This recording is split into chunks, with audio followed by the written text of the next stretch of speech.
이번에는 과학과 관련된 재미있는 도서를 소개해드리는 사이언스 앤 북 시간입니다. 네, 오늘은 제국의 몰락이라는 제목의 책을 소개해드릴 텐데요. 본격적인 위기관리서라고 합니다. 어떤 내용인지 함께 들어보겠습니다. 스튜디오에 저자이신 김구철 작가 나와 계십니다. 작가님 안녕하세요. 안녕하세요. 네.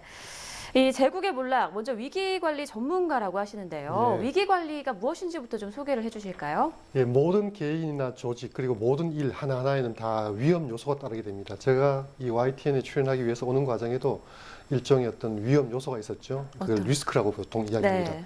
저는 사실 지각을 할 뻔했습니다. 그래서 출연을 못 할 뻔한 거죠. 네. 분장도 못 하고 앉아 있는데 이러한 리스크를 적절하게 관리하지 못하면은 이제 그 위기 상황, 이머전시, 응급 상황이 오는 거죠. 그 이머전시에서 제대로 대응을 하지 못하면은 위기, 크라이시스가 됩니다. 그리고 크라이시스 다음에서도 제대로 대응하지 못하면 재난 상황, 디자스터가 되고 마침내 카타스트로피, 파국을 맞게 되는 것이죠. 이러한 위기가 자라나는 단계별로 신속하고 적절한 대응을 해서 적은 비용으로 통상적인 상태로 빨리 돌아갈 수 있도록 해주는 것, 그게 위기관리라 이렇게 보시면 되겠습니다. 네, 제국의 몰락이라는 책 바로 위기관리서인데 네. 이 책을 쓰게 된 계기는 어떻게 될까요? 제가 2004년도에 큰 조직에서 국정감사를 맡은 어떤 실무 책임자가 되었었습니다. 네. 그래서 어떤 참고서가 있으면 좋겠다고 생각을 했는데 2년 동안 뒤져봤는데 그런 책이 없어요, 국내에는. 다만 외국의 사례를 단편적으로 소개한 책밖에 없어서 한 10년 가까이 자료를 모았고 지난해 연말에 발간하게 된 것입니다. 네. 이 대표적인 위기라고 하면 어떤 게 있을까요? 그 최근에 발생한 카드사의 신용정보 유출 같은 것도 예. 하나의 위기라고 볼 수 있을 것 같은데요. 지금 카드의 어떤 개인정보 유출 사태는 분명히 위기 단계에 접어들었다고 말할 수 있습니다. 네. 발단은 지난 8일 창원지검의 수사 발표라고 말할 수 있지만 이때가 사실은 어떻게 보면은 사안 자체의 발단 아니고, 왜냐하면은 사안의 발단은 그 정보가 유출된 시점이니까 네. 2012년 연말부터 작년 초까지라고 볼 수 있죠. 다만 그것이 이제 표면에 나온 겁니다. 표면에 나왔을 때 제대로 이제 잘 해야 하는데, 항상 위기 관리의 가장 중요한 수칙은 뭐냐 하면은 최악의 경우를 상정하랍니다.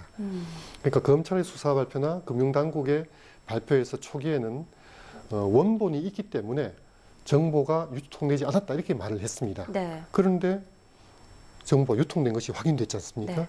그 다음에는 금융당국에서 어떻게 말했느냐. 유출은 됐지만은 제2차, 2차 피해는 발생하지 않았다. 또 그렇게 답변을 했습니다.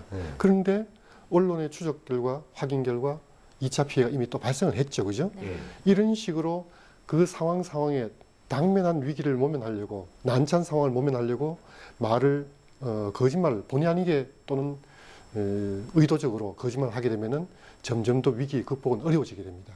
그래서 처음부터 최악의 상황을 상정하고 진실하게 드러내고 사과하고 또 설명을 해야 됩니다. 네. 드러내고 또 사과하고 설명을 한다라고 그렇습니다. 말씀해 주셨는데 예. 이번 사건에는 이 세 가지가 잘 이루어졌나요? 제대로 이루어지지 못한 거죠. 제가 지금 말씀드린 대로. 특히 이제 그 중에서도 이 위기 관리의 가장 중요한 부분이 뭐냐면, 핵심이라는 것이 사과하는 것과 대책입니다. 그러면 여기 이제 사과문을 갖고서 한번 분석해 보면은 이번 사태에 대처하는 금융당국이나 또는 이제 그 카드 회사들의 대처가 미흡했음을 알 수 있게 됩니다. 일단 한번 화면에 보시면은 네. 애초에 처음에 이제 원본이 회수돼서 2차 추가 피해 가능성은 없다고 판단된다. 이거 이미 이제 드러났지 않습니까? 네. 그리고 원본 회수라는 것도 말이 아닌 것이 USB가 회수됐다 해서 정보가 돌지 않았다는 말은 있을 수가 없는 거죠. 그렇죠. 차라리 서버가 그대로 있으니까 정보 유통 안 됐다. 이게 더 나은 표현일 수도 있습니다. 다음 두 번째, 피해 발생 시에 전액 보상하겠습니다라는 표현입니다. 그런데 피해 발생 시라는 말은 피해가 아직 발생하지 않았다는 그런 뉘앙스를 주죠. 네. 그런데 사실은 프라이버시에 해당하는 개인정보가 노출된 자체로 각자는 다 피해를 이미 입은 거죠. 그죠? 두 번째로 전액 보상이란 말입니다.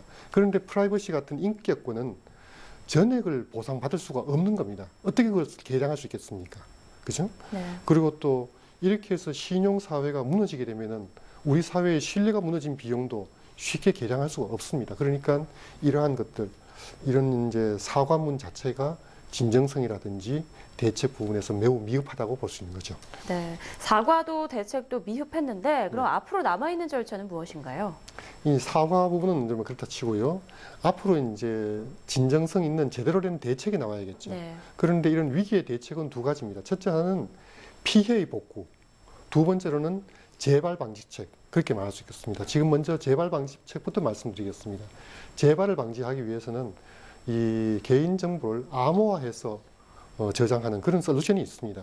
실제로 이번에 신한은행 신한카드와 삼성카드는 암호 형태로 저장되어 있었기 때문에 빼내도 쓸 수 없는 그런 숫자의 나열에 불과했던 거죠. 네.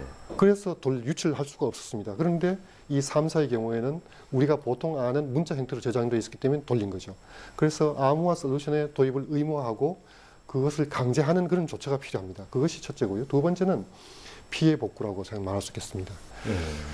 피해 복구는 좀 이 복잡한데 아까 말씀드린 어떤 개인적 피해 복구가 이제 우선 있고요. 다음에 사회적 피해가 있습니다. 그런데 개인적 피해는 프라이버시의 권리라는 것은 민주사회에서는 굉장히 중요한 겁니다. 생명, 신체, 재산권 다음으로 중요한 것이 프라이버시인데 여기에 대한 보상이 1인당 300원에 불과합니다. 현재로서는. 그럼 말이 안 되는 거죠. 그것을 현실화해야 되고요. 두 번째는 이 사회적 신뢰가 파괴되는데 사실 이런 사회적 신뢰라든지 법치 질서 이런 것들을 갖고서 사회적 자본이라고 말합니다. 이런 사회적 자본은 대충 그 극단적으로는 GDP 성장률에 1.5%까지 영향을 미치는 것으로 되어 있습니다. 지난해 우리나라의 경제 성장률, GDP 성장률이 1.5% 내외면은 이런 건 한 건으로 GDP 성장 전체를 다 까먹을 수도 있다는 그런 위기인 거죠. 네. 그러니까 징벌적 과징금이라는 그런 대책이 나오고 있는데 지금까지의 과징금은 겨우 600만 원에 불과했습니다. 그 시스템 인티그레이션 회사, 그러니까 기업체에 들어가서 IT 인프라를 깔아주는 회사들이 정보 한 건 유출될 때마다 내는 변상하는 금액이 1,000만 원입니다. 이번처럼 카드 고객 한 명이 최대 21건의 정보가 빠져나갔지 않습니까? 네. 그럼 21건에 대해서 얼마냐? 2억 1,000만 원을 물어줘야 되는 거죠. 네. 그만큼 엄청난 피해가 이번에 발생한 것입니다. 네, 이렇게 예를 들어서 설명을 듣고 보니까 위기 관리가 무엇인지 또 왜 필요한지 조금 이해가 되는 것 같습니다. 이 책이 개인뿐만 아니라 많은 기업들에게 또 이 큰 교훈을 줄 것 같아서 좀 기대도 되고 재미도 있는 것 같습니다. 네. 오늘 말씀 고맙습니다. 고맙습니다. 감사합니다.